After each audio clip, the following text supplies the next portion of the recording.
Hello and welcome back to the Health and Harmony Girls podcast. Today we're doing a answer one of our followers' questions editions. Because we did ask a few days ago for topic ideas or any questions that we can record on.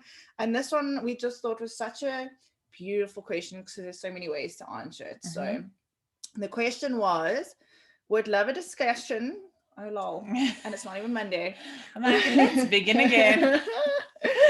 Okay, would love a discussion on whether or not it's important to take a step back completely from your career, your business, and everything else to take care of yourself for a while. Like literally stopping it all for a while. Is this normal to feel this way? Self care on a regular basis is one thing, but I'm talking about putting the handbrake on everything for a while. Over to Whoa. you.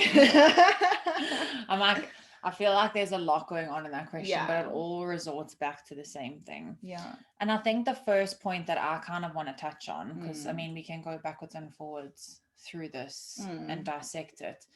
But for me, I feel like the broad answer is yes, because we've all done that and we preach about that all the time. So 100%, it is okay to take a step back from everything that's going on in your life and just take some time for yourself. But the reason I also say no, or not necessarily no, but also to just watch yourself, is that you don't want to draw yourself away from everything in your life, that you end up drawing yourself basically like into an isolated hole or little like ditch of depression. And I mean, we all can take time for self-love and self-care and like putting ourselves first, but at the end of the day, as human beings, we still do have responsibilities. So yes, pull yourself away from things that you feel are draining you or that you feel you need to take a break from, but you can't, as a human being on this earth at this time, pull away from all responsibility. Like if it was that easy, we would all do it. Just go on a holiday. But yeah, you still have your responsibilities. So I mean, you still have to work. I'm sure, I don't know what you do for a living, but I'm sure you still have to earn some sort of an income. You have bills to pay, you have things to do. So you still have to work in some way, shape, or form. But yes, it is okay to pull away from things. I mean, we've spoken about it a million times, changing jobs and like finding what works for you. If you feel like it's your job that's draining you, find something else. And like we always say, we know it's not that easy, but there are ways to work around it and to find something else while you still have a job. No one's saying like quit your job and then. Yeah. I think this is such a multifaceted question because there's so many ways to answer it. But I think the biggest thing that's standing out for me is mental health, because from the sounds of things, it just kind of feels like this particular follower is going through a bit of overwhelm, whether it's in career or her life. I'm not actually going to speak too broadly because I actually know this person and I don't want to give away your deep dark secrets, girl. Not that I know your deep dark secrets, but your whole life story. I feel like because of what I've seen going on in your life, I feel like I'm a therapist now. I feel like there's a lot of things that you can start to put in place. I know you mentioned self-care, but I think it also boils down to self-love. And I'll tell you what the difference is between those two things afterwards. But when you're overwhelmed, it means like it could be from a million reasons. But the one thing is obviously having toxic people in your life and also not setting boundaries. And then also maybe pursuing a career or a job that isn't fulfilling you 100% or is not as successful as you hoped it would be, whatever it may be. So that's also some kind of like a soul searching thing you can go on to really ask yourself, is this making me happy? Is this what I want to be doing? What would make me happy? What else could I be doing? And I'm not saying you give up everything now and start from scratch. That's why they call it a side hustle, I think. Like, start to figure out how you can start doing more things that you enjoy and how you can maybe make a career out of it while still doing what you're doing now, so that there's no pressure to succeed in your new venture. You still have the safety net of your job or whatever it is that you do now, but start to focus on other things and see what the opportunities are and like start to grow stuff, because the time you spend figuring this out is going to pay off eventually when you can make the change and do something that's bringing you joy, bringing you happiness, bringing you fulfillment. and bringing you income to pay your bills, because at the end of the day, this is the modern world. We need to make money to survive. And then going back to the self-care versus self-love, I think a lot of people do the self-care, they do the bubble baths and face masks and the walks in nature and all that stuff, but self-love is actually truly just accepting yourself for who you are and loving yourself for everything that you are, flaws and all. So yes, you're saying self-care is one thing, but it's actually self-love that I think really helps when it comes to mental health, especially, and overwhelm and all of that stuff, because you're allowing yourself to love yourself for all that you are, overwhelmed and all, whatever like you feel is a flaw in you because of some societal programming. Actually just accepting that and realizing that that's part of you, and that's what makes you unique and beautiful. Sorry, I just want to close my email app here because she is interrupting us. I'm really stressed me, girl. I was actually thinking about it this morning. Our podcast is so real. We don't crop out any noises. I'm like, people love us because we're real. That's the way it is. But I fully agree with what you said. And I think when it boils down to the self-love aspect and your self-acceptance, like Rox was talking about, like fully just accepting yourself and loving yourself and just embracing that part of you, boils down to, once again, what Rox was saying at the beginning about just being able to set those boundaries with people in your life. Like the more that you know who you are and you are comfortable with who you are and you can stand up and be like, this is who I am, as we always speak about, this is who I am, and fuck everyone else, basically. It's so much easier for you to set up those boundaries and be like, this is what I'm willing to accept, this is what I'm not willing to accept. And also not just to set those boundaries, but to stick to those boundaries, because I find that it's very easy for us to be able to be like, well, these are 5 boundaries I have in my life. But to actually instill those boundaries and to make sure that you keep up with them is respecting yourself at the same time. So it's super important to do that. And I find, like you say, it's very easy to like post about doing a face mask or doing a bubble bath or doing all of these things. But at the end of the day, you have to fully accept yourself as a human being in order to be able to be like, this is who I am, this is how I want to show up, and this is how I want to rule my life. And I love that you spoke about a side hustle, because I feel like, I mean, it might be a broad statement, but majority of people that are doing things that they are 100 million% like passionate about, it always started as a side hustle. Like I think also just the time of life that we're in at the moment and the amount of creative people that there are, maybe we're just surrounded by creative people, because I'm not saying that whoever's an accountant is not completely loving accounting. Like maybe that is their passion and that's what they got into from the beginning. But there are so many people like us, both Rox and I, who, I mean, when I started becoming a makeup artist 9 years ago, like I still had to au pair, I still had to be a receptionist, I still had to be all of these things, and makeup was my side hustle because I couldn't just leave school and go straight into being a full-time makeup artist. Like I had things I needed to pay for, I had responsibilities, and as much as I loved doing it and I knew it's what I wanted to do in the long run, it had to start as a side hustle. Same thing with Rox with her previous job and where she is now. Like it starts as a side hustle until eventually there's one day where you sit down and your side hustle becomes your main hustle. Like your side hustle overrides your previous main hustle and your side hustle becomes your main hustle. And that's when you find like ultimate happiness in your career, I would say. But it always starts as a side hustle. That's why I love that you bring up side hustle, because I'm like, very few people, unless like you are super blessed or maybe you have parents that invested in your business or like had the money to outlay to help you, like it's few and far between, but some people do have that.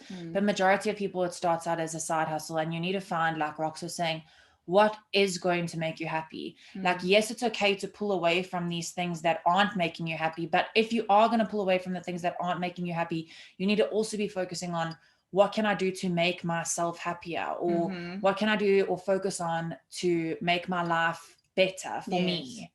I think I love that. I love everything you said. But something that just popped up now, which has actually been something I've been talking about quite a lot lately, is like, it's never too late to change your life. You can either start now and do the things you need to do to change the life, to start living the life that you've always dreamed of, Or you can say it's too late and 5 years from now still be in the same place where you could have completely changed your entire life. So I think it's so important to let people know that it doesn't matter how old or how young you are, or how far you are in your career, or however you are, whatever, it's never too late to change it. I mean, I always think about my progression as a human and all the careers that I've had. I've gone from doing promotions to au pairing to being a client liaison manager.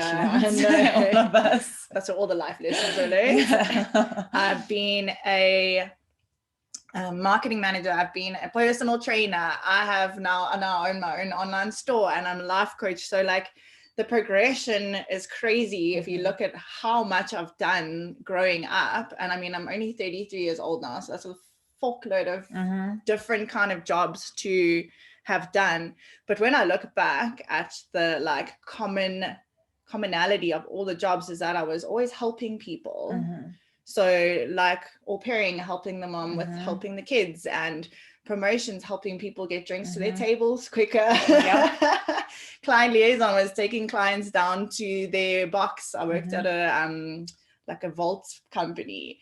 Personal training was helping people to become healthier, fitter, more confident. So it's all led up to what I'm doing now, even though they're all completely different things. But yeah, just that was a side note. But it's never too late to change. You can change as much as you want.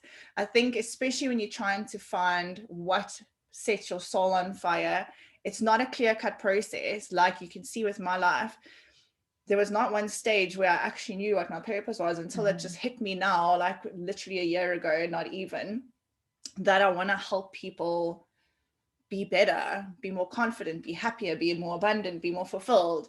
So yeah, long-winded way to say it, but it's never too late, and you can change as much as you want until you finally find that one thing that really like fulfills you completely.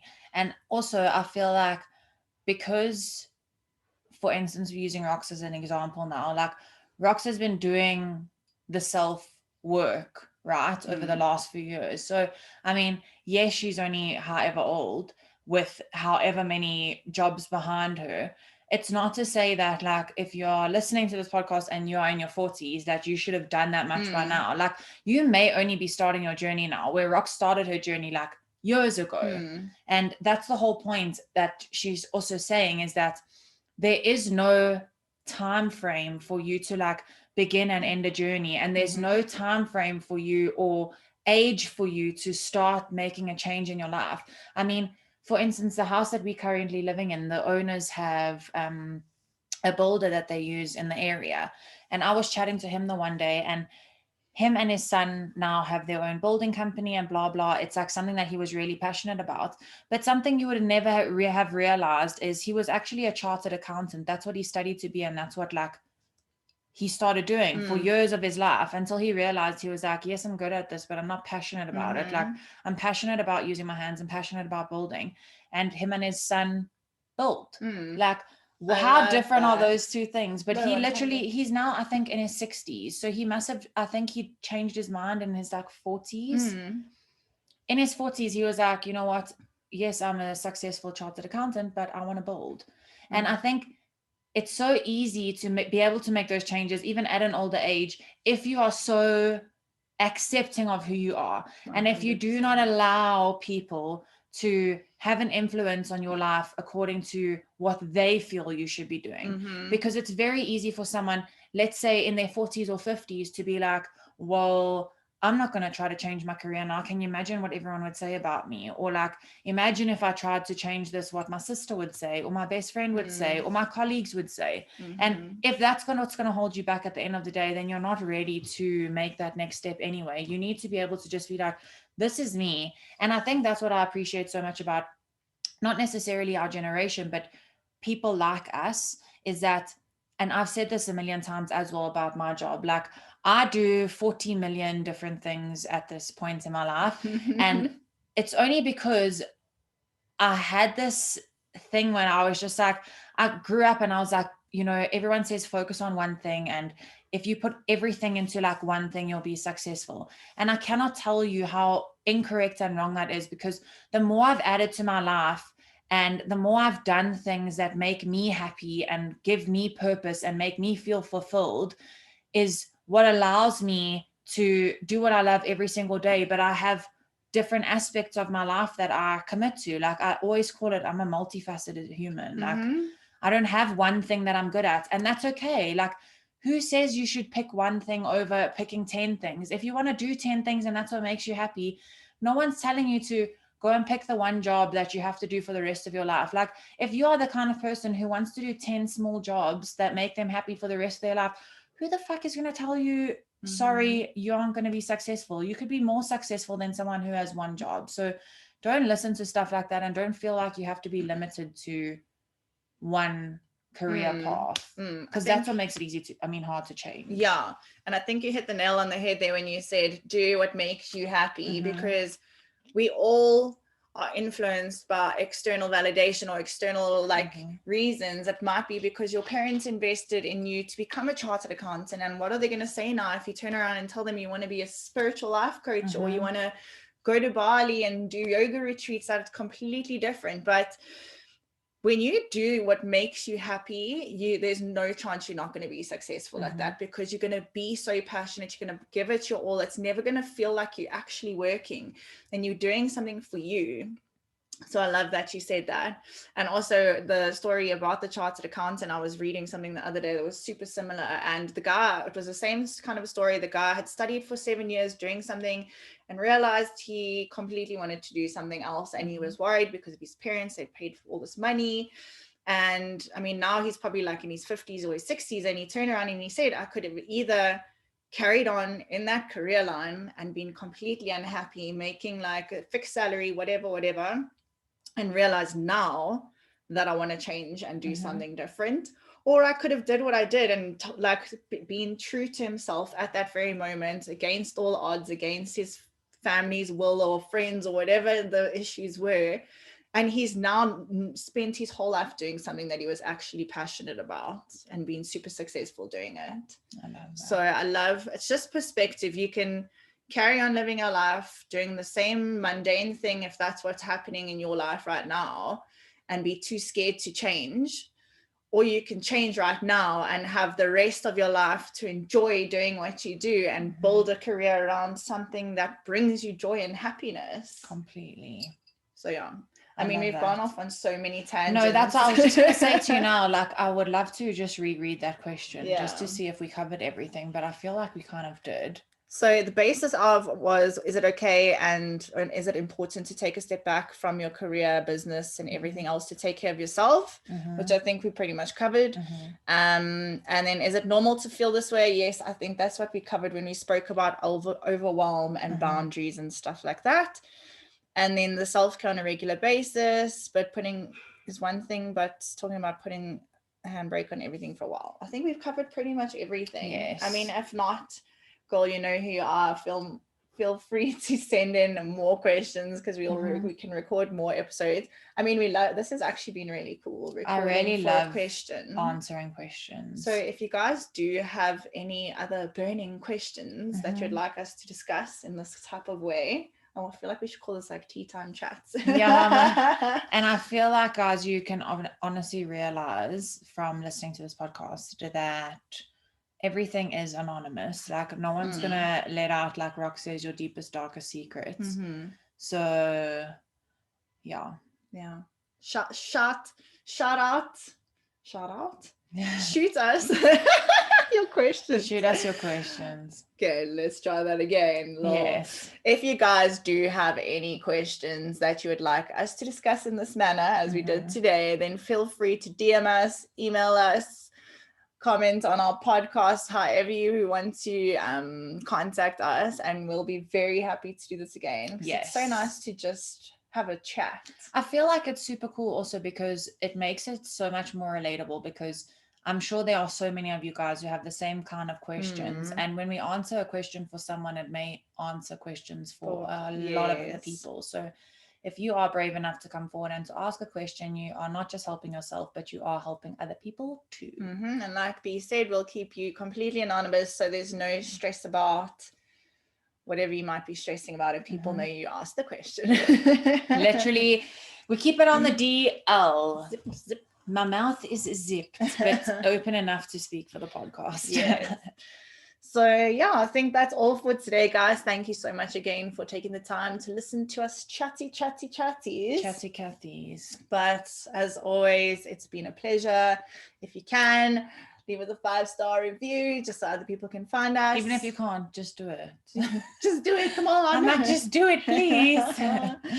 Thank you guys so much. I was going to say have a good weekend, but I always fucking do this. I have no idea what day it is that you're listening to this. So have a good day. Have a good day. We love you and goodbye.